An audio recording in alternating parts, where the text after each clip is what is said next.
Hello YouTube, this is Charlie426, and today we have the review of the newly released HG Dagger L. Now, I am technically a little bit late because yesterday Gundam Base Korea released this kit, and then I believe in Japan they released it last week, so I am a week late, so sorry about that aspect.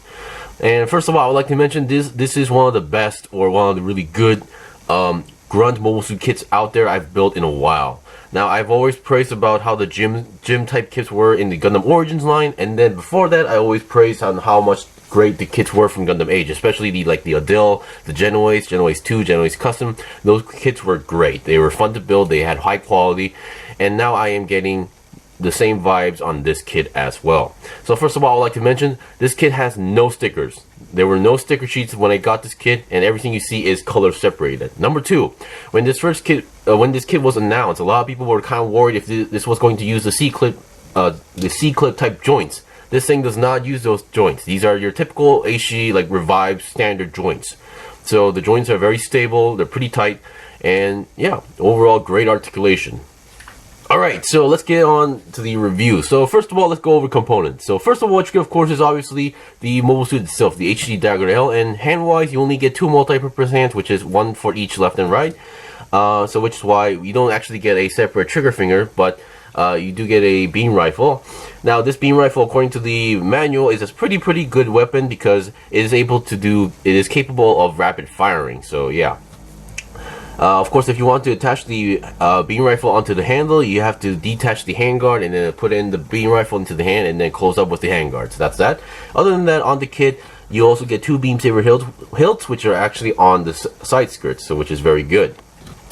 Alright, and then let's see what we got. So in terms of equipment, this is all you get.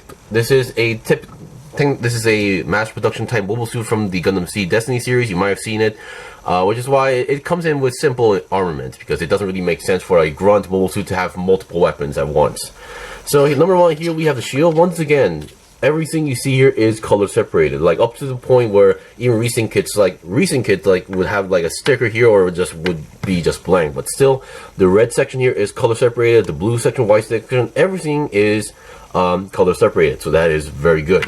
And then the way how it connects is uses a ball joint. Now, usually we would have a polycap on the inside, but this one does not have anything. So here is the joint here. You just clip this onto the arm and you connect with the ball joint. So of course, because there's no polycap on the inside, when you connect it, it might actually feel a little bit on the loose side. There's nothing that actually locks into place, and you can see definitely feel like it's going to fall off soon. So, and it does come off a little bit easily. So this is the only downside I would have to mention, but these are really easy fixes. So yeah, I'm not gonna complain too much. And then since you have two beam saber hilts, you get two beam saber effect parts. Pretty much typical. And we do, actually I should put this over here, and we do actually get some leftover parts. So number one, we get some leftover polycaps. Nothing too special about that. And then we have a whole plate of some leftover parts. Now I can only guess these are actually from the original, well, not the original, but the Strike Gundam Revive kit. So here are some parts from that. So number one, we have the leg leftover parts.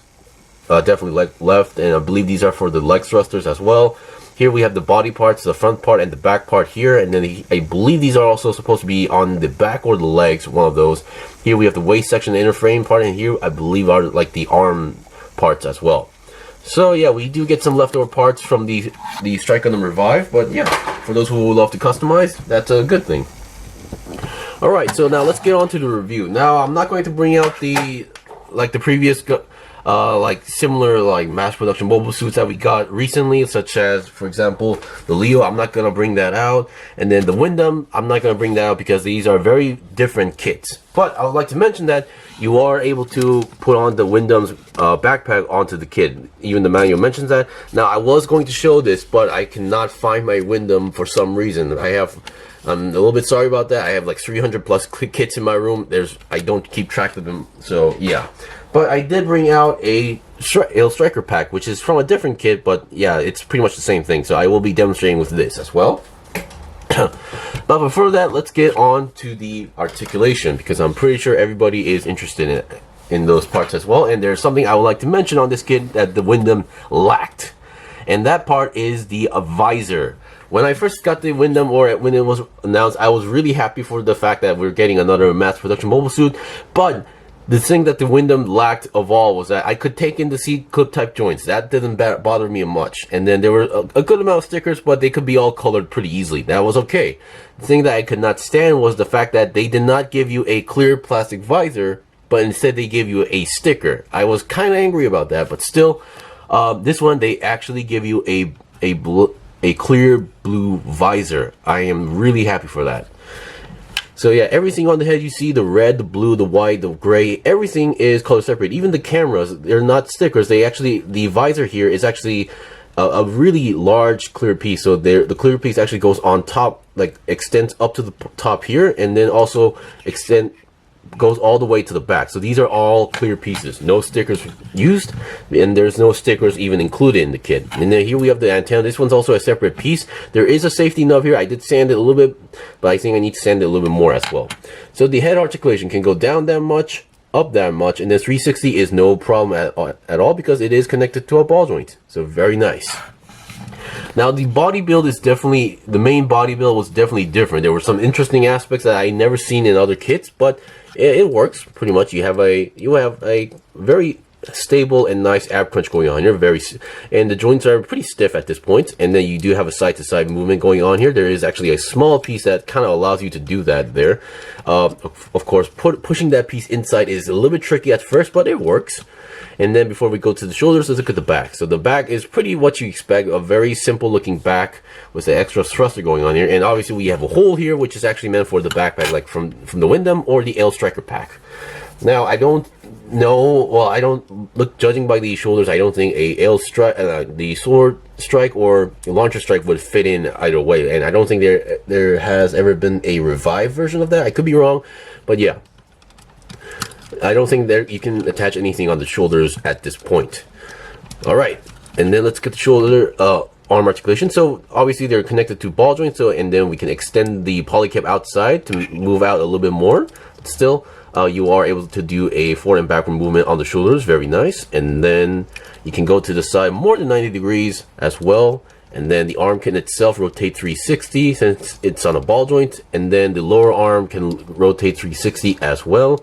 And then we have a nice bend going on here. Once again, these are C-clip type joints, so these are very stable joints. What you see from pretty much a revived kit today. So you don't need to worry about the joints becoming loose, and your typical ball jointed hands as well.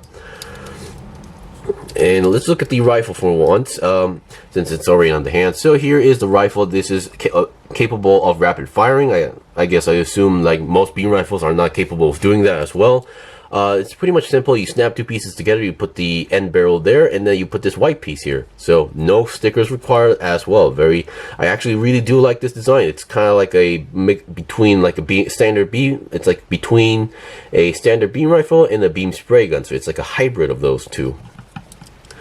And then we have on the waist section, we have the beam saber hilts. They also clip into these small, there's a hole there, and then you connect those onto the small pegs that are on the waist armor. So that's pretty much it. And they're actually not too loose. They're actually on there pretty well. So yeah, you don't need to worry about losing them as well.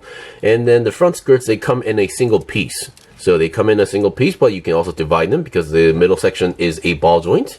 So you can do that. And once again, I did divide mine, and despite that, some kits, if you divide them, they're actually on the loose side, but this one is very stable. I am very happy for that as well. And then the side skirt can move a little bit to the side. Back skirt does not move at all. Now the legs, here we have your standard side swivel going on here as well. And then we have that hinge system where you can reposition the legs together at once if you want to do so. And then here we have an action-based connector on the bottom here, and then the legs can go about, oops, sorry about that, 90 degrees up front, and has a nice bend going on here. And then back, not so much because the back skirt is blocking the way. And then your feet are your typical feet where you have a nice ball jointed feet. You have a nice pivot. There is no toe bend on this kit as well because the feet is a single piece on the red section here. And all these knee sections, this gray, this purple section is all color separated pieces as well. In the back of the leg we have these thrusters which do move up and down as well. Alright, so we've seen pretty much the basics here. Now regarding, I'm just gonna go with with the shield right away because they're pretty much a simple connection here. So obviously the beam rifle I already mentioned, you have to take off the handguard, attach the beam rifle, and then close it up with the handguard. Now for the shield, now in the manual they tell you to do it like this and clip it like this, but it doesn't really matter at this point. You just, as long as you clip it onto the arm here. So you clip it on here, and as long as you clip it on properly, it should not fall off. I mean, for the connector, and then you just attach the shield either onto the side or onto the back. And once again, the shield does not have any poly cap, so the shield may feel a little bit on the loose side like that. Now the side one is a little bit loose, but the back one seems to be a little bit more stable compared to the one on the side. So it's really up to you. And pretty much the beam saber is pretty much what you expect. You just get a beam saber effect part, attach it onto the beam saber hilt, and then you just plug it in to the hand, and you're good to go. All right, so that's pretty much typical, very typical stuff. Now a lot of people will be wondering like compatibility, and as I showed you on the manual, it is compatible with the Windam's backpack, but it is also compatible with the aile striker backpack. Now, I mean, technically, even the manual does mention that it is able to use these systems as well. But I only think it's mostly meant for the aile striker, because these shoulders, I don't think they could fit in the sword strikers or the launch strikers shoulder parts. But that's just me. Maybe it does, because I don't have those parts. Oh well. So it is actually capable. It's actually a perfect fit on the backpack. It's a single peg, and you just connect it here. Now, of course, there's one issue here where these parts where they connect. After connecting, these parts go onto the shoulder, and this actually kind of reduces the amount of space where the head can move. So the head is going to be constantly facing a little bit downwards. So just keep that in mind. But still, it works, and I really love how this thing looks. And of course, everything, once you have the backpack, it may feel a little bit back heavy, but still, it's really good to know that it is capable of using the aile striker's backpack. And that's pretty much it for the review. So once again, if you're a big fan of like mass production type mobile suits like me, I would highly recommend this kit, because this kit doesn't, despite being a mass production type like the Leo from the Wing series, but still this is from the C Destiny series, but it does not use any of the C clip type joints. That's a really huge step up. And then yeah, everything is just stable, and the fact that this thing does not use any stickers is mind-blowing. Anyway, that's pretty much it for the review. This was the review of the HG Dagger L. If you guys got any questions or requesting, comment below. I still have more stuff to buy and build and make reviews out, so please stay tuned. Until then, see you guys next time.